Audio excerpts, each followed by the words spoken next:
நம்முடைய மாவட்ட ஆட்சித்தலைவரும் இங்கேயும் உங்களுடைய சிறப்பை, படிப்பினுடைய முக்கியத்துவத்தை, எதிர்காலத்தை பற்றியெல்லாம் இங்கே சொன்னாங்க. அதில் எந்த மாற்றம் இல்லை.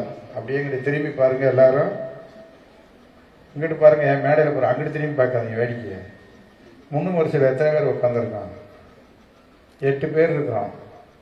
அதை அப்படி பார்த்தா அவர் நம்ம தலைமை ஆசிரியர் கணவரை சேர்த்து வச்சுக்கோங்க, 9 பேர். 6 பேர் யாரு? பெண்கள். சரியா? 6 பேர் சும்மா இல்லை, உயர் பதவியில் இருக்கிறாங்க. அப்ப ரேஷியோ எந்த அளவுக்கு உயர்ந்துட்டு போகுது. ஒரு காலத்தில் அதை பழமொழியை சொல்லி சொல்லி இதாகி போச்சு. கிராமப்புறத்துல இருந்து அன்னைக்கு பெரியார் வந்ததுக்கு பிறகு தான் இந்த இது படிப்பூதும் பெண்களுக்கு அடுப்பூதும் பெண்களுக்கு படிப்பதற்குன்னு சொன்ன காலம் போய், நான் விளையாட்டுக்கு சொல்லலை, இன்னைக்கு பல குடும்பங்கள், அதாவது குடும்ப தலைவன் போய் குடும்பம் நடத்துகிற காலம் போய் இப்போ குடும்ப தலைவி தான் பல குடும்பத்தை நடத்திட்டு இருக்கிறாங்க. ஒரு 20 நாளைக்கு முன்னுக்க டிஎன்பிசியில் செலக்ட் ஆகி எங்கள் பதிவுத்துறைக்கு வந்தாங்க. பதிவுத்துறைக்கு ஒரு 25 பேர் செலக்ட் ஆகியிருந்தாங்க. அதில் எத்தனை பேர் பெண்கள்? 18 பேர் பெண்கள். அந்த 18 பேரில் திருமணமானவங்க 12 பேர். அதனால படிக்கிறதுக்கு கல்யாணம் ஆனால் படிக்க முடியாது, குழந்தை பிறந்தா படிக்க முடியாதுன்ற நிலைமையெல்லாம் இப்போ தலைகளாக மாறி இருக்கு. எங்கள் ஆட்சியரோட அடிக்கடி சொல்லிகிட்டே இருக்கிறாங்க, சார் நான் 2 வருஷத்தில் தமிழ்நாடு பூரா வரப்புற கலெக்டர் பூரா பெண்கள் தான் சார் அப்படின்னாங்க. அதில் எந்த மாற்றமும் இல்லை. அது மாதிரி வணிக வரித்துறை, எங்கள் 2 துறையிலையுமே அதிகமாக வேலை செய்கிறது பெண்கள். அது மாதிரி தான் தாலுகா ஆஃபீஸாக இருக்கட்டும், யூனியன் ஆஃபீஸாக இருக்கட்டும், எல்லா ஆஃபீஸரையும். அதுக்கு காரணம் முழு நேரமும் படிப்பை மட்டுமே கவனம் செலுத்தி படிப்புணும். ஏன்னா இந்த பயலுக்கு ஊர் சொல்ல போயிடுறான்.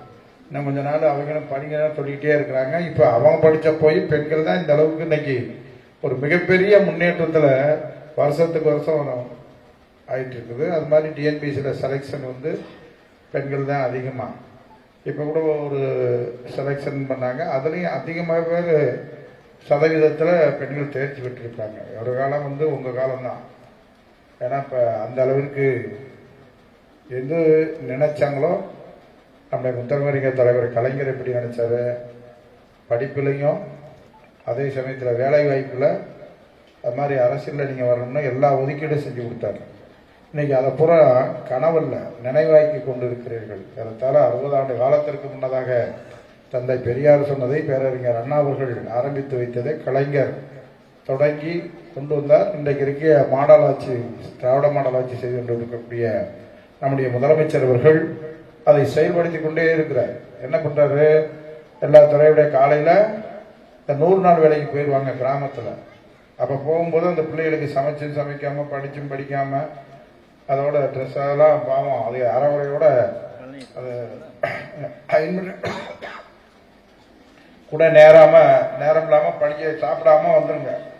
அதையெல்லாம் தெரிஞ்சுதான் நம்முடைய முதல்வர் காலை உணவு திட்டத்தையும் கொண்டு வந்திருக்காரு. மதிய உணவு திட்டத்தை கொண்டு வந்ததை போல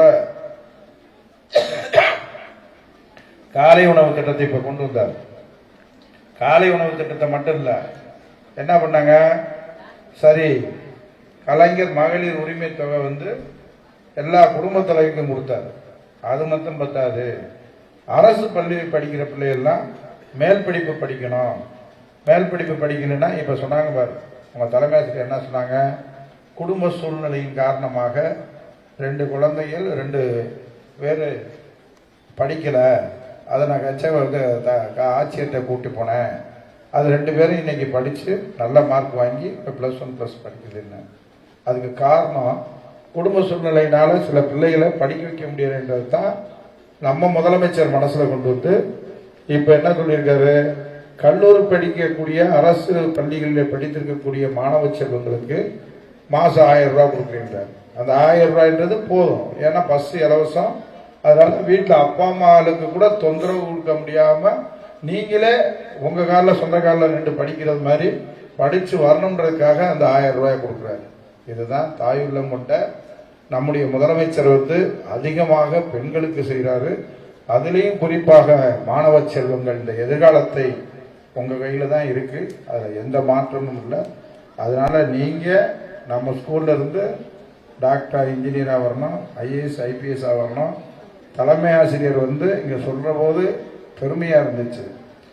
என்ன, மதுரை மாவட்டத்தில் வந்து தேர்ச்சி பெற்றதில் முதலாவது இடத்தையும் 2வது இடத்தையும் 3வது இடத்தையும் பெற்றிருக்கிறோம் என்று சொன்னால் அது பெருமைதான்.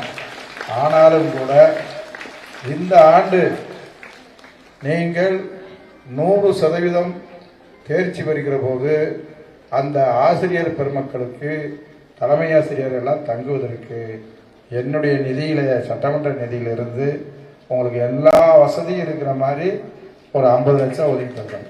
சரியா? எப்படி 100% தேர்ச்சி பெறணும். அதில் 1% விட்டீங்கன்னாலும் உங்கள்கிட்ட அந்த 50 லட்சத்தை வசூல் பண்ணிடுவீங்க. அதனால ஆசிரியர்கள், தலைமை ஆசிரியர்கள், எல்லா ஆசிரியர் பெருமக்களும் கோச்சிங் சென்டர் எடுத்து கோச்சிங் 1 ஹவர் கோச்சிங் கொடுத்து, அது காலையிலையும் சரி மாலையிலையும் சரி. ஏன்னா நீங்கள் கோச்சிங் கொடுக்குற அவர் வந்து ஒன்றும் பெரிய விஷயம் இல்லை. ஏன்னா மதுரை டவுனுக்குள்ளே உங்களுக்கு பக்கம், சும்மா அரை மணி நேரம் 1 மணி நேரத்தில் போயிடலாம். அதனால் நீங்கள் 97, 98 எடுத்ததை 100% பெறுகிற போது உங்களுக்கு நிச்சயமாக இப்போ வகுப்பறையில் பற்றாக்குறை கொடுத்தாலும் கூட ஆசிரியர்கள் ஓய்வு நேரங்களில் தங்கி ஒரு சாப்பிடுவதற்கோ ஒரு ஓய்வு எடுப்பதற்கான அறை எப்படி இருக்கு என்று எங்களுக்கு தெரியவில்லை. அதை நீங்கள் எப்படி நினைக்கிறீர்களோ அது மாடிக்கு மேலே கூட உங்களுக்கு வசதியாக நிச்சயமாக. ஏன்னா பிள்ளைகளையும் எண்ணிக்கையும் அதிகம், அதோடு சேர்க்கையோடு நீங்கள் இவ்வளவு பெரிய எண்ணிக்கையில் தரமான கல்வியை கற்றுக் கொடுத்து 97, 98% வெற்றி தேர்ச்சி பெற வைத்திருக்கிறீர்கள் என்ற உங்களை கௌரவிக்கும் விதமாக இந்த நிச்சயமாக அதை செய்து தருகிறேன் என்பதை உத்தரவாதத்தை தந்து